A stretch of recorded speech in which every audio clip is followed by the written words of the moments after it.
I've been asked, what is a doctor doing here at SOCAP? What am I doing up here on stage? The short answer is that health and illness are not what I was trained that they were. I took my first job following my pediatric training in East Palo Alto, which, for those of you who know, it's a small town south of San Francisco. It's one of the poorest communities in the Bay Area. It's mostly first and second generation Mexican Americans now. And after 25 years of training, medical school, residency, college, I took an extra year of residency just to make sure I knew everything. I was really ready and excited to be a doctor in the community. So it was a little bit of a shock when I realized that medicine is not what I thought medicine was. So I was there, I gave vaccinations, I checked for anemia, I checked lead levels, I screened eyesight and hearing. But it turns out that that's not the issues that were facing my families. The families I was working with were facing financial issues, insurance issues, language issues, immigration issues, nutrition. Often the cheapest, most filling meal for a family was the McDonald's across the street from the clinic. Transportation was an issue. My families, I'd get them an appointment at Stanford to go see a specialist, and they'd miss the appointment because their friend who had the car broke down, or the buses weren't running on time. Housing, I found myself as the doctor in the clinic writing letters to landlords to get windows fixed for kids with pneumonia, or to get the carpets replaced for kids with asthma. Families were homeless. These were the issues that were really facing them, and I had not been trained in any of this.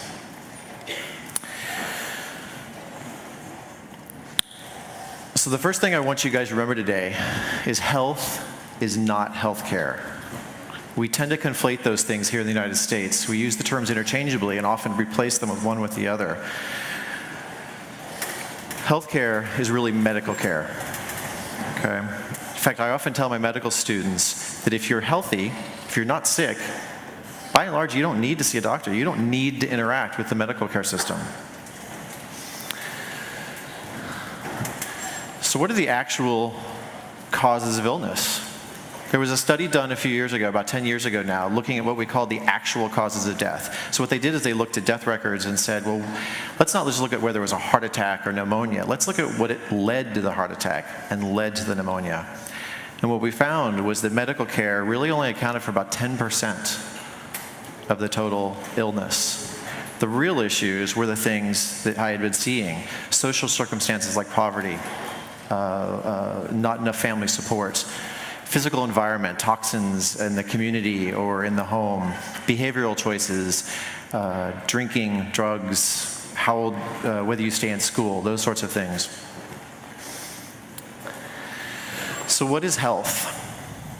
One definition, which actually goes back to 1946, incredibly, is quite good. It's from the World Health Organization. They define health as the state of complete physical, mental, and social well-being, not merely the absence of disease and infirmity. Another way of thinking about it is that your body is the sum total of the opportunities and challenges you experience through your life, and that is what adds up to health. One of my mentors and colleagues at UC Berkeley has described this as being a road in the mountains, a curvy road with lots of bumps and potholes, and sometimes you're watching the road and sometimes you're not, and there's sharp turns. And there's a particular spot where people often don't slow down quite enough and go careening off the cliff. And the car ends up in the bottom of the valley. Terrible wreck, horrible injuries, happens over and over again. Finally, the community at the bottom of the valley says, this is too much, we can't take this. So they build a clinic to help the people who are wrecking their cars. Pretty soon they say, that's not enough, let's get a hospital. So they build a bigger hospital. They bring in specialists, they bring in ambulances, let's get them more quickly to the new emergency room we just built. Let's bring in MRI machines and CAT scans and technology. This is effectively what we've done in the United States. We've built a hospital at the bottom of the cliff. Now, it's true that in the developing world, although the road is as curvy or curvier, They don't even have the clinic at the bottom. So there is some variation across the domestic and global sense of health and healthcare. But the road is the same. So the question is, if medical care is the hospital at the base of the cliff, what's making the road so difficult to drive on? So the second thing I want you to remember is the term social determinants of health, okay? This is a term we use in public health, and it attempts to define what it is about life that makes staying on the road so difficult. So the World Health Organization had a commission a few years ago to try to think about this, and they acknowledge that healthcare and access to healthcare is in fact one of the social determinants of health, sort of as we talked about. But the real causes of illness are the conditions in which you are born, grow, work, and age. So what are those things? It's kind of a crazy picture here, but it kind of gives a range. It's the things the families I was seeing in East Palo Alto were dealing with on a daily basis. It's not good enough job, not enough income, unstable family, maybe a single parent, low quality education, lack of transportation, violence, racism. These are all the things in the daily life that influence you. And in fact, the reason I like this particular image is because for two reasons. One is it's a baby, and we know that these social determinants of health have much more impact early in life than they do later in life. They always have an impact, but children are particularly vulnerable. The second issue is these arrows look like they're actually going into the child. And that's really a very recent idea that these social determinants of health actually enter the body. We say it gets under the skin. This is the idea of toxic stress. Okay, and you've got a couple of images there of different sort of types of stress, sort of situational. Toxic stress is not the kind of stress we experience choosing between two job offers, or that a pilot or a surgeon might experience, or someone might experience standing on stage talking about toxic stress. This is the kind of stress, it's all those situations you have some control over why you're there, how prepared you are, whether you want to make that choice today or tomorrow. Toxic stress is the lack of all those things. It's a real lack of control. You can, again, sort of see those picture of the children there. Your day-to-day life is irregular. There's no consistency. This builds up in the body and wears you down.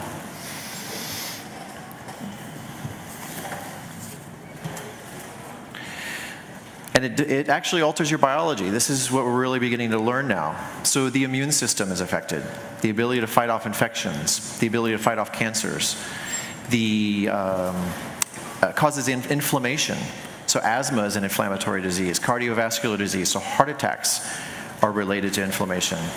Neurological development, so mental illness, children's learning, their ability to concentrate, their ability to modulate their emotions, their ability to make decisions are all influenced by these early toxic stress. And you can imagine those skills, those learning skills are really important for school and for jobs. And if those don't develop properly, you're set off on a bad trajectory. So the third big thing I want you to remember, there's no test. I do want to point out, though, if you thought you were leaving here without a graph, I am a professor, so we have to have at least one graph. So this is the idea of gradients, okay? That's because toxic stress affects all of us. So what we have here, this is a study that was done a while back, I forget how long, 15 years ago now, and was looking at, it's a guy named Sir Michael Marmot. He's a knight now, in part because of this work. British guy, was looking at government employees in Britain, and he was looking at the highest paid, what they call administrative, which is the CEO, president level, okay, and comparing them to the semi-skilled and unskilled. You might think of a janitor or a gardener. And was looking at the likelihood of dying prematurely. And what you can see there is there's a fourfold increased likelihood of dying before 65 for the lowest status of jobs. That's pretty remarkable. What's more remarkable, what shocked everybody, was this professional and executive class, just one step up from the highest. Those are doctors and lawyers. They have double the likelihood of dying early. double the likelihood of serious illness. The clerical staff, that's secretaries, managers, double that likelihood. So what's going on there? We know it's not having a job. These people are all employed. It's not having health insurance or medical care. They have universal health care in Britain. It's not nutrition. It's not housing. It's not transportation. Presumably their homes are decent. These are all employed people.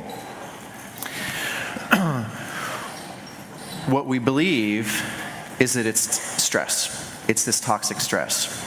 They initially said, well, it must just be the British. They're different.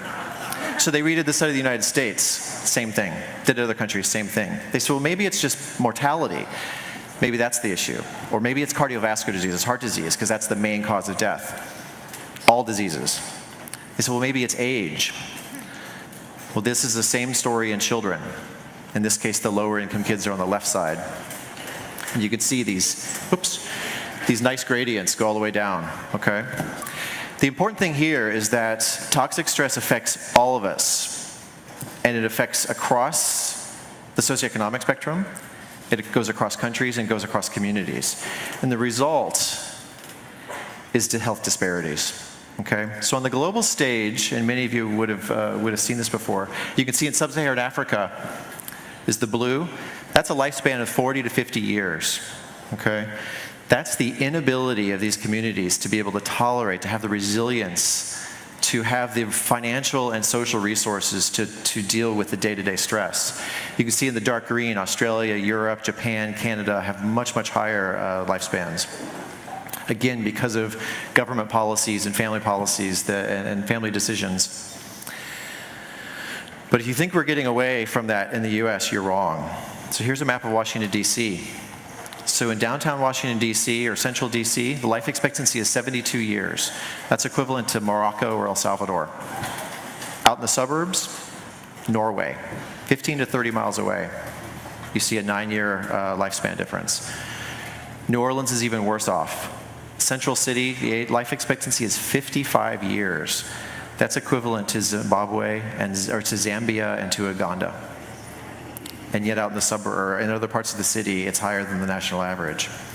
And another issue is this is not just these cities have histories of entrenched racism and social issues. We can look at St. Paul and Minneapolis, one of the wealthiest and healthiest cities in the country.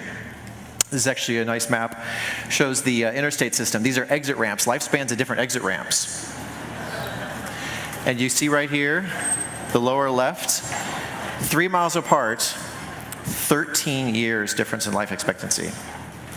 In fact, 83 is higher than any country in the world. So people in Minneapolis who live in that neighborhood, that exit ramp, live longer than people in Japan do, on average.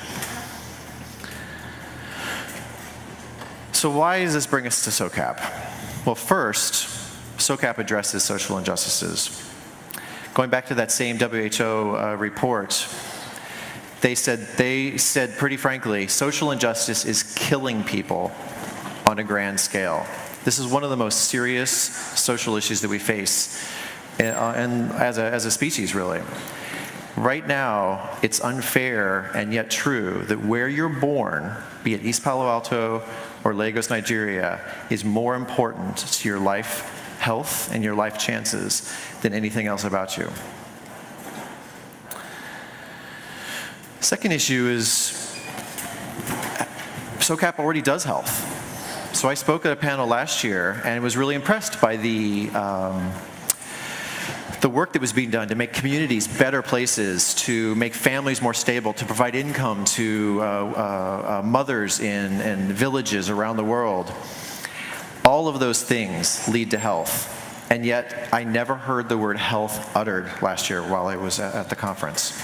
So this is a health ROI, return on investment, that I think is not being adequately incorporated or addressed or considered in the work that many of you are doing. And I think it's something that we want to try to focus on this week.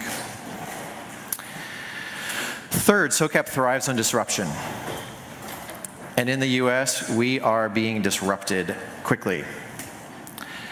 3 reasons I just listed here. One is the current cost of healthcare, $2.8 trillion a year, and we don't even get the best health care or health outcomes in the country or in the world. A middle-class Swede lives longer than the wealthiest American on average. And although we've seen already with things like the sequester, Head Start being taken away, sort of lefty liberal feel-good stuff, Head Start, maybe some food stamps.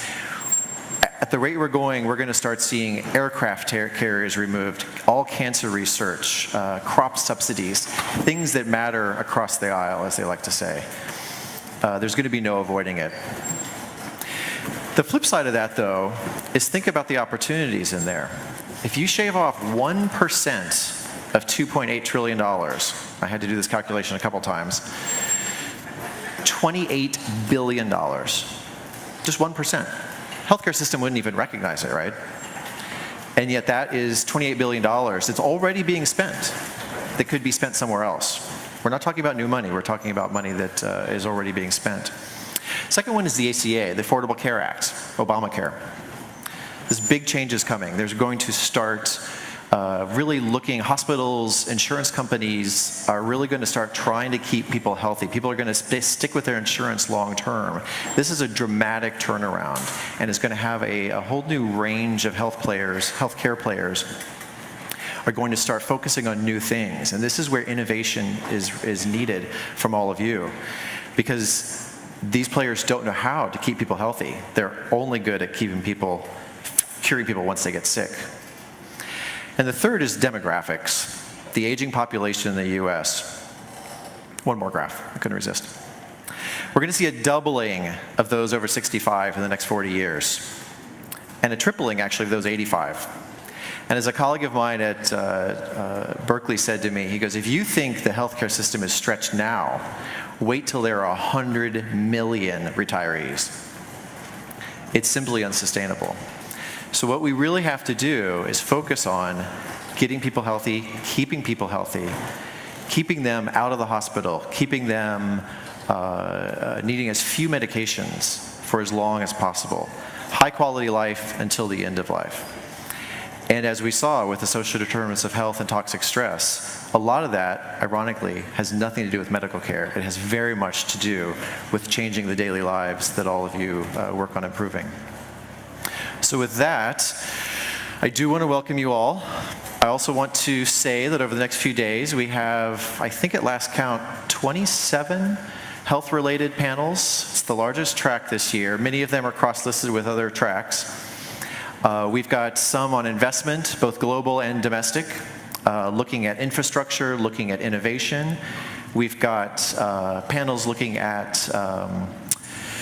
highlighting entrepreneurship, looking at technological solutions, also systems change. Not all solutions are going to be technological. And we have some overview. The next panel this evening is, in health at least, is looking at long-term changes in the health system. We have an ACA panel, an Affordable Care Act panel tomorrow. We're looking at big data. We're looking at what health ROI means. So with that, I want to welcome you all and thank you for hearing me out, and hope we'll see you in some of the health panels this week. Thank you.